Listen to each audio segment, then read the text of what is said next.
Welcome to Mia the Passion Muse Show. With me, I have a very amazing artist. Her name is Bridget Nielsen, and she... Welcome, Bridget. And Bridget's here, her mission, at least what I gather, is her mission is to inspire, to create, to have people believe, to have them soothed, to have them loved, and to have them go on a beautiful journey. So what would your mission statement be, Bridget? And welcome. Thank you. I would say that my mission is to bring love and light, and I know that sounds simple, but through the mediums of art and many other things. Yes, beautiful. Yeah. And you are an art therapist, and your work, you're actually my favorite artist right now. I used to be an art broker in the 80s, in the late 80s. Oh, wow. So yeah. You know your stuff. Yeah, I spent a fortune on, I sold the house with my ex-husband before and bought, at the time, $50,000 worth of art, turned around and tripled our money. Yeah, so I know what I'm talking about when I say you're my favorite artist. Well, thank you. So, you're welcome. Your work is incredibly beautiful. The vibrations are very high. There's love pouring out of them. And when I first saw your pieces in depth last week, I just melted into almost a different dream state, and I couldn't get them out of my head. And the piece behind you in particular is one that I don't want to say haunted me, because haunting's not a bad thing here, but it soothed me into a lull a lot of the time. Is that a better wording? Would you like to share this beautiful piece? Yes, this is called Window to the Soul, and as Mia has pointed out before, that's like going into the light, going into like that deeper but lighter part of ourselves, and so it captures that energy, and it just kind of, all of my art more so spreads it throughout the room and whatever environment it's in to affect, people positively. Yes, it's amazing. Are you able to, with your camera, show a little bit more of the piece? Because I also know to your right, there's a lot of depth of color in your work. Yes. And it's phenomenally beautiful, right? And you were explaining to me the process in which you paint. Yes. Is not a blending. It's a blending, but it's not a blending on a palette. It's a blending on the canvas. Can you explain that? Yeah. I think a lot. I don't know if you've ever felt this, but a lot of people are so entranced by people's palettes. Mm-hmm. When they're mixing colors, and they're like, I've had people come into my studio or other people's studios and just go, I love this palette where they're mixing the paint, and so much of the energy of creation is in the palette. And so I try and bring that to the canvas so that you're mixing on the canvas, so that's the palette, because that's really where the creation begins, is in the mixing of colors. So I like to do it there. I love that. The energy is so strong, so powerful. Thank you. You're welcome. And you also have a beautiful piece to your left. And is that able to be moved as well, the piece out? And it's well, tell us about it. Oh, it's hanging on the wall. Yeah. This one is called Music of the Sea, and it's been inspired, living in Los Angeles, wherever you are, whoever you're around, it obviously inspires you. So in my expression, this is what's come out, and in the form of, dolphin and whale trips and walking on the beach and, dating guys who live by the beach, this is what's kind of come to pass right here. Right. Are we able to gently move just an inch or two the beautiful Window to the Soul so that we can see behind a little more of your beautiful. Okay, perfect. That is gorgeous. I didn't get the full view before. I love it. I can see the looks like the light is coming down where it's white off to the far left. And it almost looks like there's dolphins and whales in the orange or the yellow cloud up above. So things just kind of come out of the art. Yeah. Right. It's really beautiful. It's almost like the ocean. I guess because the ocean is deep in depth, that it almost is like the ocean is the sky, and the sky it's like universal one. Ooh, I like that. Yes. Yeah, that's beautiful. And if you like, you may move your painting back because. Thank you. That's very beautiful. I also love the orangey red across the lower half of it. And do you have a couple of more that you can share with us before we get into some other good juicy? I do have another one. This one. There's that one that I love. Yes. Yes. When you shared this, you were saying that it's a city scene, and I saw what I saw was a cable car, and and I think that you said that that's what you were imagining when you were painting it. Is that correct? Yes. Yes. Yeah. It's the beautiful chaos of what a city brings. You know, it's like that New York City or San Francisco, and it's just like the intensity of that and the chaos, but that inspires. So some of my pieces have become more chaotic as well as soothing. So. Well, the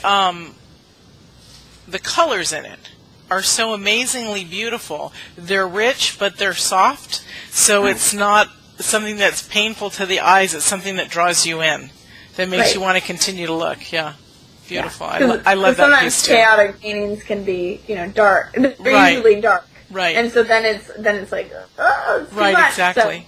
So there's a lot of action going on in the picture. Yeah, I love that. It also makes me think that perhaps it could be raining. There's so much interpretation in it. I love it. That's the fun part. I know, exactly. Interpretation. It could be anything. I know. It's because we're all so individual. It's what we see and what we feel, and so.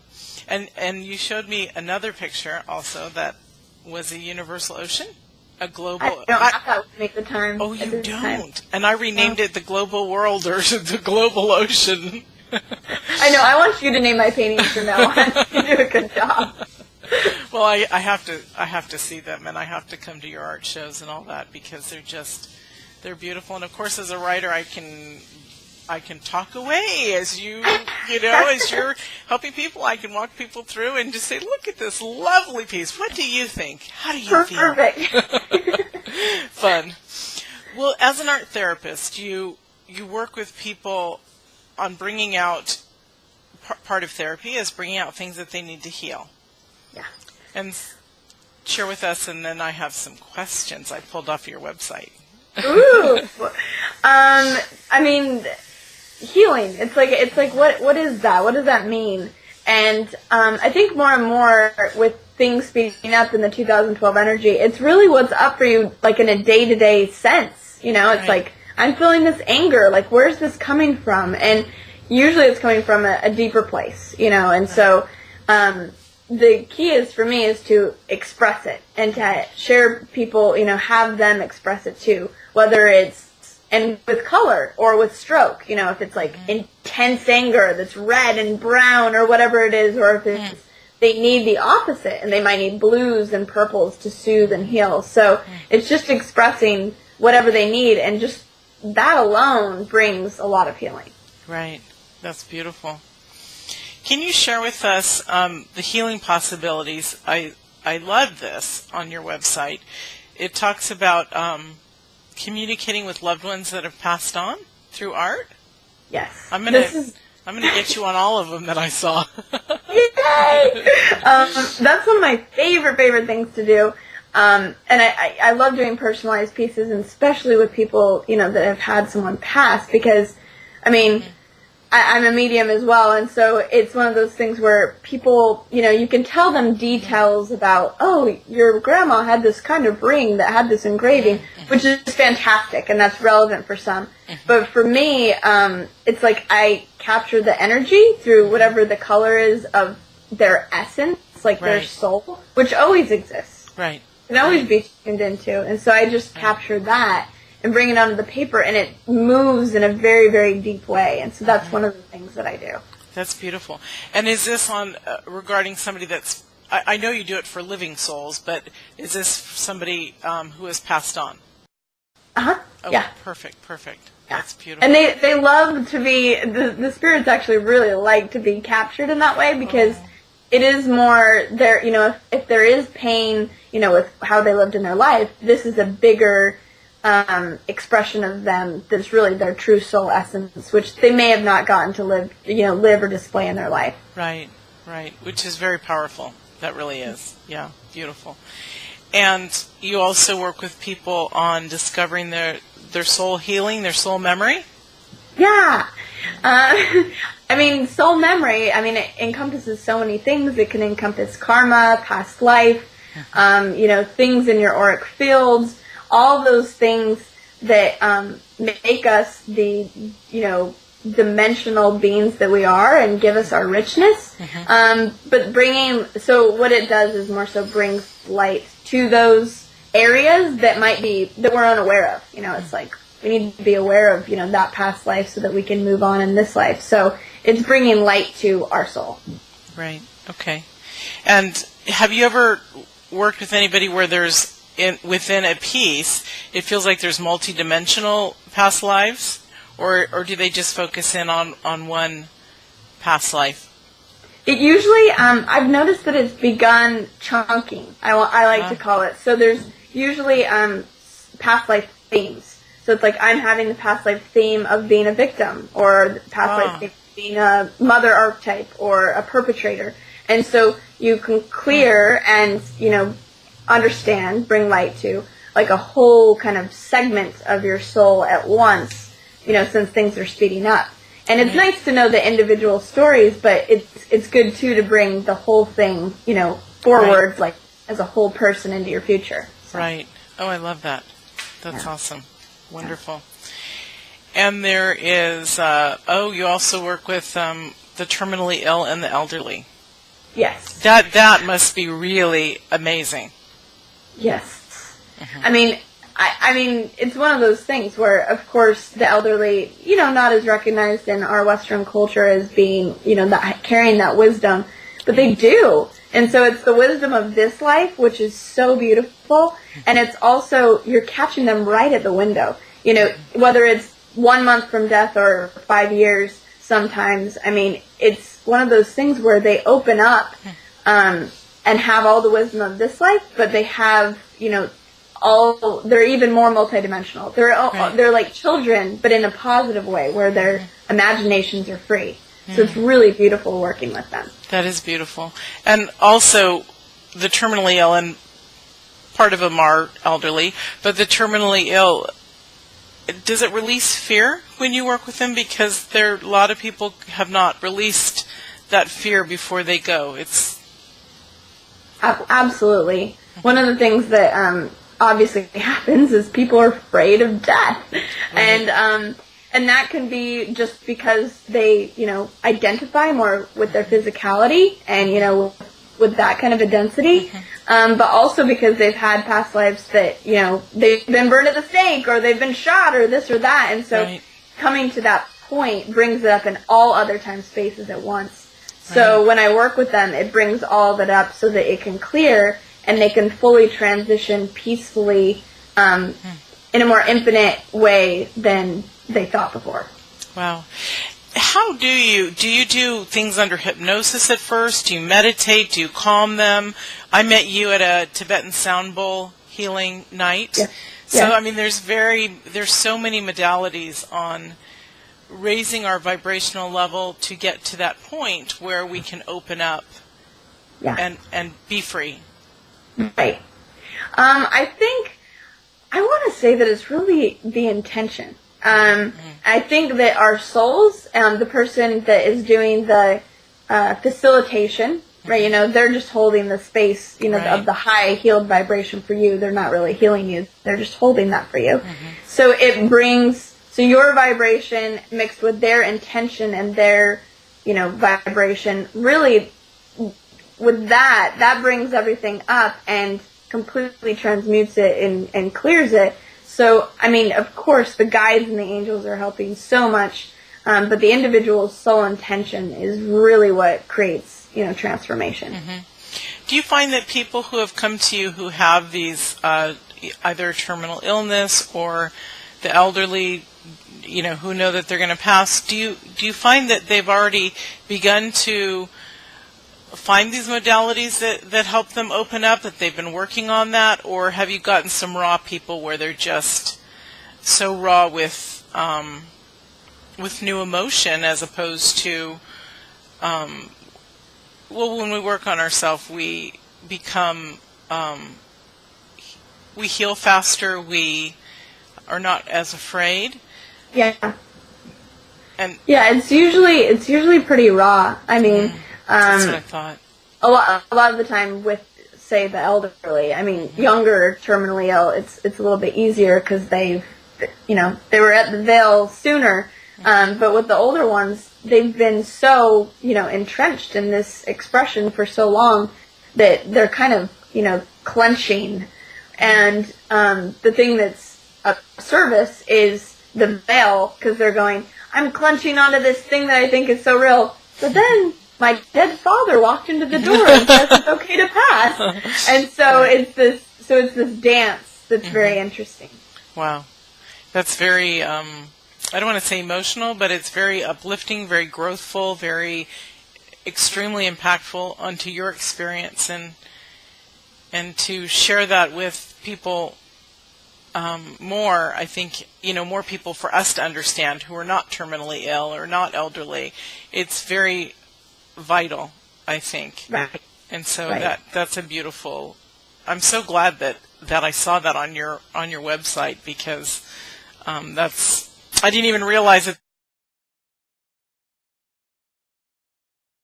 Yes. Okay. I mean, I am an indigo, so yes. I identify. I knew that. I mean, I guess people say, crystal child, and there are all these labels placed on it, which I think is very important, so that people can start realizing that they're special. Mm-hmm. They need that permission slip to know that. I'm so happy for them to take that on and be like, yes, I am more intuitive. Yes. So I really appreciate that there is an awakening to that. Mm-hmm. I mean, it's one of those things that, I mean, you're extremely sensitive. You've had an extremely sensitive childhood as well. And going through childhood and having to go through the education program where we're going, okay, ADHD, mm-hmm. we're so aware of it all at once that it's like, excuse me, we can see everything at once. We can't sit in a classroom and, having to fit into a cultural norm and have gifts that may not be received, as with other people and on the mainstream or whatever, right? Absolutely. And so it's a challenge for all of us. It was definitely a challenge for me. And this particular Indigo Healing is it's a series of words and blessings that's been channeled in to help soothe and comfort kind of that block that defensive block that indigos and sensitive people have to put on themselves. And so it removes some of that and brings comfort to that in whatever form it might be. Some kids get really angry, some kids shut down. I mean, whatever it is. So it brings just soothing to who we really are, and kind of lets us know that we can be free and reconnects us to God when we may have kind of shut everything out. What's your opinion on this? There is an actual specific date that the Indigo Children started showing up. Yeah. I'm 3 years before that, but I believe that I'm an Indigo child. Right. So do you think that the date that they specifically say, do you think that that's just a frame? What was the date that you heard? Was it 66? See, and I've heard that it started right after World War II. Oh, okay, perfect, okay. So you make the cut. Way make the cut. Yeah. And now the entire world knows my true age. Because I don't look like it, I never identify with it. So, exactly. And I also feel that that's the fountain of youth. If we're ageless and timeless, it doesn't matter. Yeah. If we're present, we don't age. Exactly. If we live within that realm, yes. Yeah. So, wonderful. I like that. What are some other wonderful tips, secrets that you can share from your heart with us before we close out? My top thing that I do, whether it's my art or healing or just everyday life and going and getting lunch, is to follow my highest excitement all the time. Good. So doing that takes me out of any cultural norm, and it puts me in my true, like, signature frequency of my soul, so that I'm going in a direction that flows with who I am. And it puts me into a higher state where I'm always joyful, and of course you can then attract what you want. So that's my top tip. That's beautiful. I really love that. I love that. I almost thought you were going to say gratitude, but really that's all within the same realm, because when you live in that happy state, that beautiful state, it is that joyful bliss that's so perfect within our soul. And not everybody is supposed to be having lunch with the same people every day, because our frequency is different. Does that make sense? Does that make sense, or did that sound like it was like off in left field? That makes sense to me. I mean, it's one of those things where it's like, they've been my friend for 20 years, and it's like, that's fantastic. I love, that. Right. But if it's more exciting to go with someone new, or more exciting to not go to lunch and go, like, take a cooking class, then that's really important that'll lead synchronistically to other things, that'll open up who you are. Right. Now, at the end of this, we're going to have, in the credits, all your information, your website and all that stuff. But do you share with people how they can utilize you and your services with us? Because that would be wonderful. You're so amazingly healing that I think that has to be spoken of. Thank you. One of the ways that I've liked that's free is actually just being on my Facebook art fan page, because I do believe that the frequency of paintings and art and any form of creativity, even writing, holds the vibratory energy of its creation. So just literally seeing the pictures come up on your Facebook fan page, it's going to, be there for you and support you. And so I think that's a fun way. I do intuitive workshops in Los Angeles for the art, and Salt Lake City, and it's going to open up in other cities.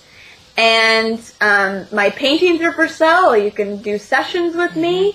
So there's a plethora of options. Right, and also the specific ones that we went through, she's available for that too. So, and you'll be able to find Bridget's stuff through her website at the end of this session, this taping. One thing that I thought was very interesting was you were talking about your Facebook page, and that's really can be a free art show. Yeah. As you said. And this is what I wanted to ask you as well, is when you paint, do you meditate before or clear your path? I know as a writer that's what I do, is or when I go on the air for my radio show or this show is I work on before just being able to channel what comes out through the divine as opposed to my ego or that type of thing. And I'm just curious what other artists, my artwork are my words, and hopefully will be my paintings too now. Yay! Yes. For me, with the art, it's very interesting. With other creative expressions, I have to get in like a state, and like meditate. But with my art, it seems to be my meditation. And the second I put the paintbrush on the canvas, for some reason, everything goes away, and it just flows. And because it flows, it reminds me, even if I am in an ego state when I dive into it, that I'm not. So instantly I'm getting a reflection going, why are you thinking that? Yes. Because it's like, look at what you're looking at. This is creation. Mm-hmm. So it is my meditation. Yes. And I think that's same with any kind of, I recommended before, is to, take out some crayons and watercolors and use that as meditation, because sometimes people can't, sit and focus for that long. So there's other ways to move and meditate. So. Right. That's beautiful. Wonderful. Well, thank you so much, Bridget. And thank you, Mia. All your stuff is phenomenally gorgeous, so I'm grateful that you were here to share it with us. Thank you for having me. Thank you. And thank you for watching, and we'll see you again. We're out.